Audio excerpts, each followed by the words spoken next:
Hey guys, John at Fix-A-Fence here. Man, the snow's coming down out here. Looks like it's gonna be a snow day tomorrow. Look at all this stuff. My goodness.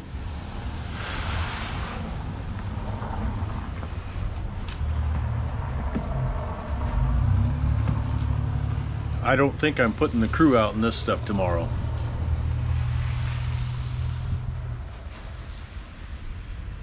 Hey guys, John at Fix-A-Fence. Here we are.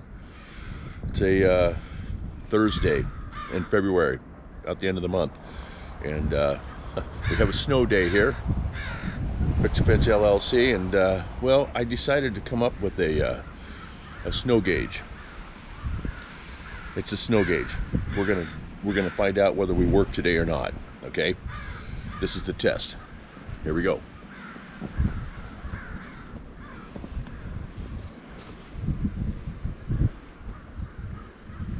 Work, no work, maybe work. Oh my goodness. Guys, we're not working today.